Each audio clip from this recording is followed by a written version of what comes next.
மக்கள் என்ன நினைக்கிறாங்கன்னா, மூலவரை பார்த்துட்டு வந்துட்டா கோவில் போனதா அர்த்தம்.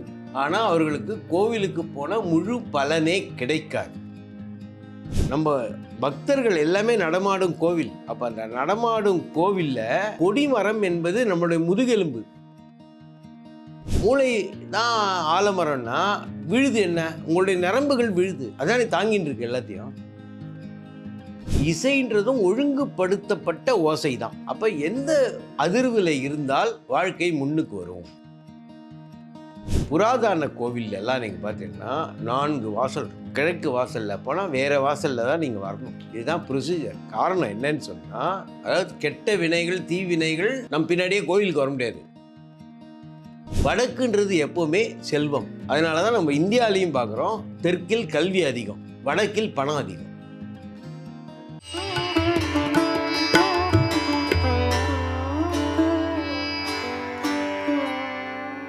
பிரணவ மந்திரம் நேயர்களுக்கு அன்பு வணக்கம். நம்மளோட சேனலில் தொடர்ந்து ஆன்மீகம் ஜோதிடம் சம்பந்தமாக நிறைய பதிவுகள் பார்க்குறோம். இதற்கு முதல்ல நீங்கள் சேனலை சப்ஸ்கிரைப் பண்ணிக்கோங்க. அதே மாதிரி பெல் பட்டனை கிளிக் பண்ணுங்கள். அப்போ தான் இதில் வரக்கூடிய ஒவ்வொரு பதிவுகளும் உங்களுக்கு நோட்டிஃபிகேஷன் வடிவுகளில் வந்து சேரும். நம்ம எல்லோருமே தினம் தினம் கோவிலுக்கு போகிறோம். ஆனால் முக்கியமான பிரகாரத்தை தாண்டி ஒரு கோவிலுக்குள்ளே நம்ம கவனிக்க வேண்டிய விஷயங்கள் என்ன, அதற்குள்ளே ஏன் அந்தந்த சந்நிதிகள் அந்தந்த இடத்துல அமைக்கப்பட்டிருக்கு, அதற்கான தாற்பயம் என்னன்னு இன்னைக்கு நமக்கு சொல்கிறதுக்காக ஜோதிடர் லால்குடி கோபாலகிருஷ்ணன் சர்மா அவர்கள் நம்ம கூட இணைஞ்சிருக்காங்க. வணக்கம். தொடர்ந்து நிறைய ஆன்மீகம் தாந்திரிகம் இந்த மாதிரி விஷயங்கள் பேசிட்டு வரோம். ஒரு கோவிலுக்கு நம்ம உள்ள போறோம். போன உடனே பிரகாரத்துல முக்கியமான இருக்கக்கூடிய தெய்வங்கள், அதுக்கப்புறம் அம்பாள், இவங்களெல்லாம் பார்த்துட்டு நவகிரகம் பார்த்துட்டு வந்துடுறோம். ஆனால் ஒரு கோவிலுக்குள்ளன் காலடி எடுத்து வச்ச உடனே நம்ம ஃபர்ஸ்ட் கவனிக்க வேண்டிய விஷயங்கள்லாம் என்ன? வணக்கம். லால்குடி சப்தரிஷீஸ்வரர் அருளால் உலக மக்கள் நலம் பெற வேண்டும். கோவில்னா மூலவர் மட்டுமே கோவில் ஆகாது. பொதுவாக மக்கள் என்ன நினைக்கிறாங்கன்னா, மூலவரை பார்த்துட்டு வந்துட்டா கோவில் போனதா அர்த்தம். ஆனால் அவர்களுக்கு கோவிலுக்கு போன முழு பலனே கிடைக்காது. பிரார்த்தனை வழிபாடுனாலே தீர்த்தம், விருட்சம், மூர்த்தின்னு 3 பிரிக்கலாம். அந்த கோவிலுக்குன்னு ஒரு குளம் இருக்கும். அந்த குளத்து நீரால் நீங்க ஆசீர்வாதம் பண்ணி கொள்ள வேண்டும். கை கால் முகமாவது கழுவி கொள்ள வேண்டும். அதுக்கப்புறம் விருட்சத்தை வேண்ட வேண்டும். ஸ்தல விருட்சம்னு ஒன்று இருக்கும். எல்லா கோவிலையும் ஸ்தல விருட்சம் உண்டு, இருக்கு. ஸ்தலவிருட்சம் மிக மிக முக்கியமானது. அந்த ஸ்தலவிருட்சத்தை வணங்கி தான் ஆகணும். அதுக்கப்புறம் தான் மூர்த்தியை பார்க்கணும். முதல்ல விநாயகரை வணங்க வேண்டும். அதில் எந்த விதமான இதுவும் மாற்றமும் கிடையாது. ஏன்னா விநாயகரை வணங்கி விட்டு தான் மற்ற தெய்வங்களை வணங்க வேண்டும்ன்றது விதிமுறையை. விநாயகரை வணங்காதால் தான் சிவபெருமானுடைய தேரின் அச்சே முறிந்ததுன்னு ஒரு கதை இருக்கு. ஒரு அரக்கனை போராடும் போது தேர் எடுத்துன்னு போறாரு. இவர் விநாயகரை வணங்காத, அவருடைய மகனாக இருந்தாலும் விநாயகரை வணங்காத போனதுனால அந்த தேரின் அச்சு முறிந்து விட்டது. அதற்கப்புறம் மன்னிப்பு கேட்டு சில விஷயங்கள் நடக்கிறது. அந்த போரில் வெற்றி பெறுகிறார். அதுபோல அந்த தேருடைய அச்சு முறிந்த இடம்தான் சென்னைக்கு அருகில் உள்ள அச்சிறுப்பாக்கம். அதனால தான் அச்சிறுப்பாக்கத்து தேரடி விநாயகர் விசேஷம். பொதுவாக எந்த வேலையை ஆரம்பிக்கிறதுக்கு முன்னாடியும் அச்சிறுப்பாக்கம் விநாயகரை வணங்கி விட்டு தொடங்கினா நல்லபடியாக முடியும். அதற்கு முன்னாடி விநாயகரை பார்த்த உடனே நம்ம பார்க்கக்கூடியது முதல்ல நீண்டு இருக்கக்கூடிய கொடிக்கம்பம். இந்த கொடிக்கம்பத்தினுடைய தாத்பரியம் நிறைய பேருக்கு தெரிஞ்சிருக்கும். தெரியாதவங்களுக்காக இந்த ஒரு தகவல். அந்த கொடிக்கம்பம்ன்றது எதை சொல்ல வருது, அதை பார்த்து ஏன் வணங்க? திருமூலருடைய திருமந்திரம் படித்தா இந்த ஆலயம் என்பது என்னன்னு தெரியும். அவர் எழுதுகிறார், நடமாடும் கோவில். நம்ம பக்தர்கள் எல்லாமே நடமாடும் கோவில். அப்போ அந்த நடமாடும் கோவிலில் கொடிமரம் என்பது நம்முடைய முதுகெலும்பு. நம்முடைய முதுகெலும்பு 33 அடுக்காக இருக்குது. இந்த 33 அடுக்கு தான் அந்த கொடிமரம் துவஜஸ்தம்பம்னு சொல்கிறதுல இருக்கும். அந்த 33 அடுக்கு உள்ள கொடிமரத்தில் கயறுகள் கட்டப்பட்டிருக்கும். அந்த கொடிமரத்தின் கயறு தான் நம்மளுடைய நரம்புகள். ஒரு கோவிலே என்னன்னா ஒரு மனித உடலை சார்ந்து செய்யப்பட்டது. இதனால தான் சிதம்பரத்தில் பொன்னோடு, அதாவது பொன்னோடு வேய்ந்திருப்பான். அதனுடைய எண்ணிக்கை 21,600. அந்த 21,600 தான் நீங்கள் ஒரு நாளில் விடும் மூச்சு. அந்த கோவிலில் எல்லாமே மனிதனுடைய உடல் மாதிரியே வரையப்பட்டது. அதுதான் சிதம்பரம் கோயிலுடைய ரகசியமே. அதுதான் சிதம்பர ரகசியம். ரகசியம்ன்றதே அதுதான். அப்போ ஆன்மானா என்ன, ஹிருதயம்னா என்ன, எது எங்கே இருக்க வேண்டும்னு அதில் வரையறுக்கப்பட்டது. ஒரு உதாரணம், கோவில் உள்ள சுற்றி வரும்போது தட்சணாமூர்த்தின்னு ஒன்று இருக்கும். இந்த தட்சணாமூர்த்தி தான் நம்முடைய மூளை. தட்சணம்னா தெற்குன்னு அர்த்தம். சரீர சாஸ்திரம்னு ஒன்று இருக்குது. சரீர சாஸ்திரத்தில் தலைக்கு பேர் தெற்கு, காலுக்கு பேர் வடக்கு. அதனால தான் நம்முடைய தலையை வடதிசைக்கு வைக்கக்கூடாதுன்னு சொன்னது. பொதுவாக வந்து தலையை வடக்கும் காலை தெற்கும் சொல்லுவாங்க. ஏன்னா தாழ்வான பகுதி தான் தெற்கு, உயர்வான பகுதி வந்து வடக்கு அப்படின்னு தானே சயின்டிஃபிக்கலி சொல்கிறாங்க. வடக்கில் தலை வைக்காதேன்றது தான் சாஸ்திரம். ஏன்னா தலை தெற்கு, அது வடக்காக இருந்தால் காந்தப்புலம் உண்டாயிடும். அப்போது உங்களுடைய மனதில் பலவிதமான குழப்பங்கள் வரும். அதனால வடக்கில் மட்டும் தலையே வைக்கக்கூடாது. காரணம், தலை தெற்கு, கால் வடக்கு. அந்த இறுதி சடங்குல மட்டும்தான் தலையை வடக்கு பக்கம் வைப்பாங்க. சாதாரணமாக தூங்கும்போது நம்ம வடக்கு பக்கம் வைக்கவே கூடாது. அப்போ தலையில் இருப்பது தட்சணாமூர்த்தி, அவருடைய உருவங்கள் சொல்லப்படுறது. கல் ஆலின் கீழ் அமர்ந்த பெருமானே. கல்லால மரத்திற்கு கீழே உட்கார்ந்துருக்க. ஆலமரம்ன்றது என்ன? மூளை.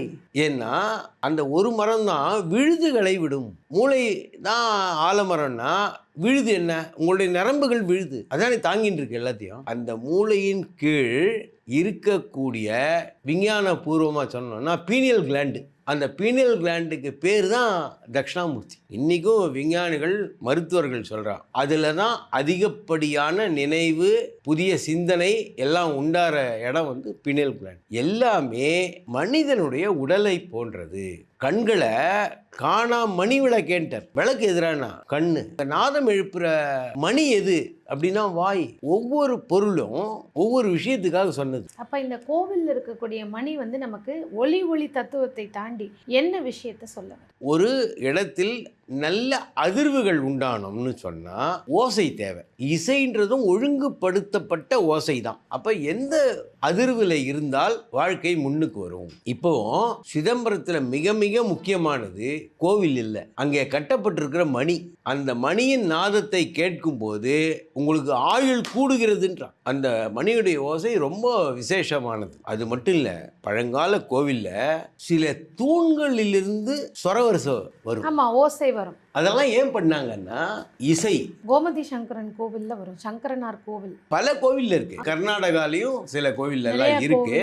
அதுக்கெல்லாம் காரணம் என்னன்னு சொன்னா, உங்களுக்கு வந்து இசை வைப்ரேஷன் எங்க நல்லா இருக்கோ அந்த இடத்துல தான் கடவுள் தன்மை வரும், தெய்வீக தன்மை வரும். இதை நம்ம வீட்டுக்குள்ள எப்படி உருவாக்கும்? அதனாலதான் சின்ன ரெமெடி பண்ணலாம். வீட்டில் வந்து வரவேற்பறையில், அதாவது காற்றில் ஆடக்கூடிய ஒரு மணி இருந்ததுன்னா எப்பொழுதுமே அது இசையை உண்டாக்கி கொண்டே இருக்கும். அதே போல கடவுளை பூஜிக்கிற இடத்துல இசை வாத்தியங்களை வைக்கலாம். நீங்க பார்த்தீங்கன்னா சில வீடுகளில் வீணை வாசிக்கவே தெரியாது யாருக்கும், ஆனால் அவர்களுடைய பூஜை அறையில் வந்து வீணை இருக்கும். வீணை, புல்லாங்குழல் போன்ற வாத்திய கருவிகள் இருப்பது மிக மிக நல்லது. கடவுளுக்கு ஆராதனை நடக்கும் போதெல்லாம் இசை இல்லாமல் ஆராதனையே நடக்காது. இசை இருக்கும், கற்பூர ஆரத்தி என்ற வெளிச்சம் இருக்கும். அப்போ ஒளி என்பது கண்களை சேர்ந்தது, இசை என்பது காதுகளை சேர்ந்தது.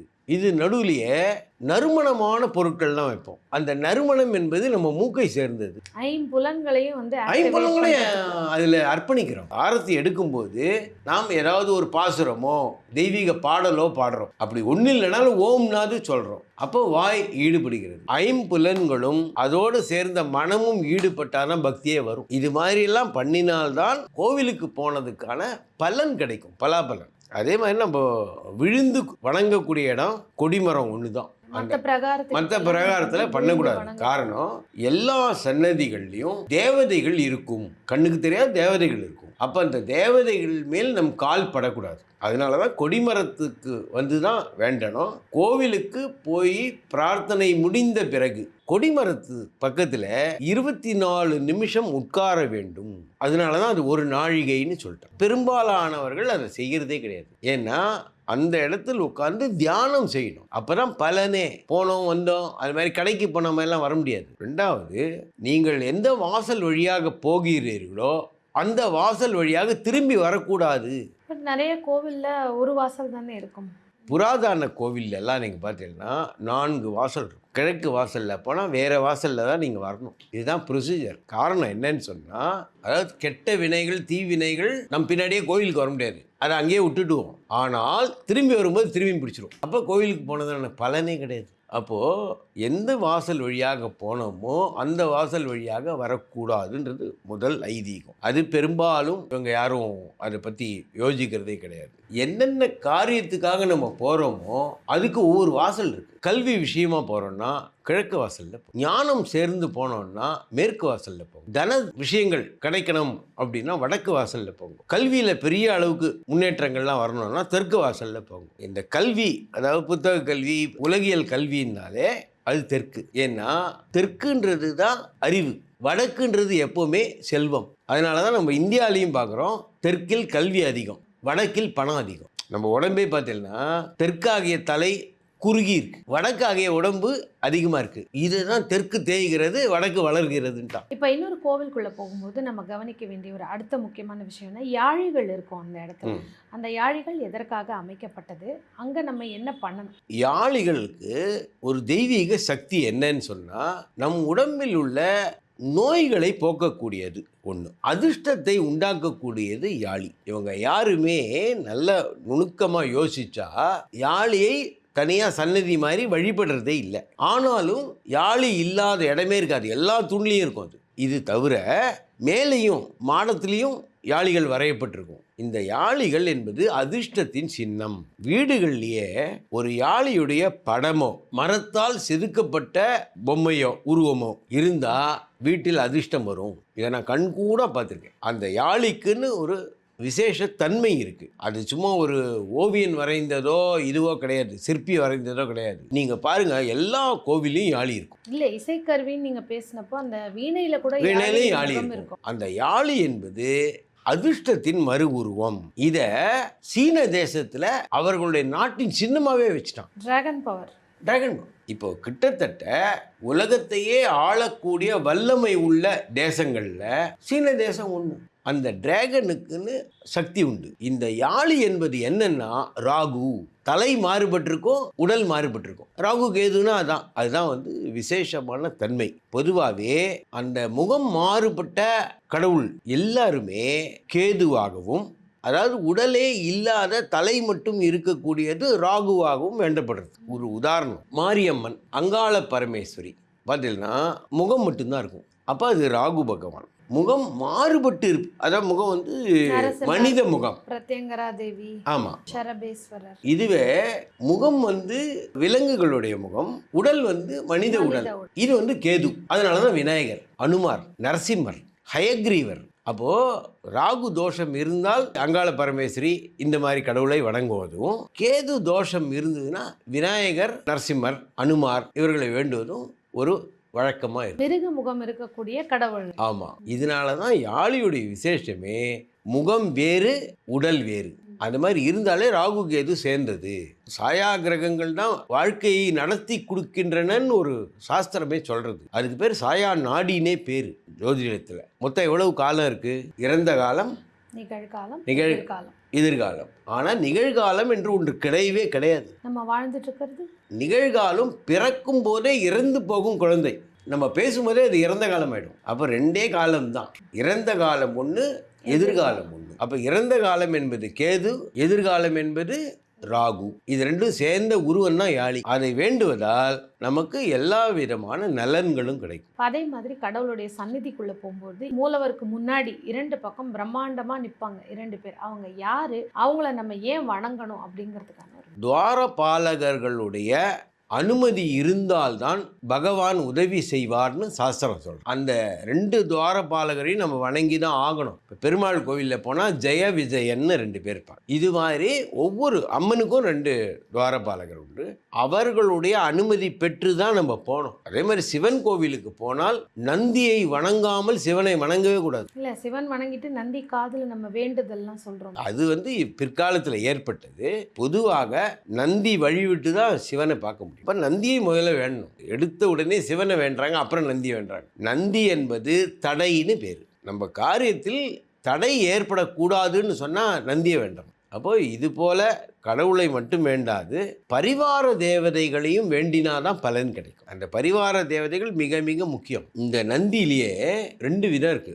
ஒன்று அதிகார நந்தி, இன்னொன்று பரிகார நந்தி. அப்படி என்றால் இப்போது அதிகார நந்தினா விசேஷமான நாட்களில் சிவபெருமானையே சுமந்து கொண்டு வரும். அது உற்சவ நாள்லலாம் நீங்கள் பார்த்தீங்கன்னா சுமந்து கொண்டு வரும். இந்த அதிகார நந்தியை வேண்டுவதால் பதவி உயர்வு, வேலை கிடைக்காதவர்களுக்கு வேலை கிடைப்பது, அரசியல் அந்த மாதிரி பொது சமுதாய வாழ்க்கையில் இருக்கிறவங்களுக்கு நல்ல பதவி உயர்வு கிடைக்கும். பரிகார நந்தின்றது என்னன்னா, சிவனை பார்த்து இருக்காமல் வாயிலை நோக்கி சில நந்தி இருக்கும். சில ஊர்களில் அந்த மாதிரி இருக்கு. பட் ரொம்ப ரேரா தான் அப்படி ஆமாம், அந்த கோவில்களில் பரிகாரம் செய்தால் மிக மிக நல்ல வெற்றி கிடைக்கும். அந்த மாதிரி நந்தி உள்ள இடங்கள் என்னன்னா, திருமுல்லை வாயில், அதாவது சென்னை அம்பத்தூர் பக்கத்தில் இருக்கு, அங்கேயும் பார்க்கலாம். திருப்புன்கூர்னு ஒரு இடம் இருக்கு, அந்த இடத்துலையும் நந்திகள் மாறி இருக்கும். திருமுல்லை வாயிலில் பார்த்தீங்கன்னா சிவனை நோக்கி இல்லாமல் வாயிலை நோக்கி இருக்கும். அந்த இடம் பேர் பரிகார நந்தி. அந்த இடத்தில் வழிபாடு செய்தால் உங்களுடைய வேண்டுதலை உடனே நடக்கும்.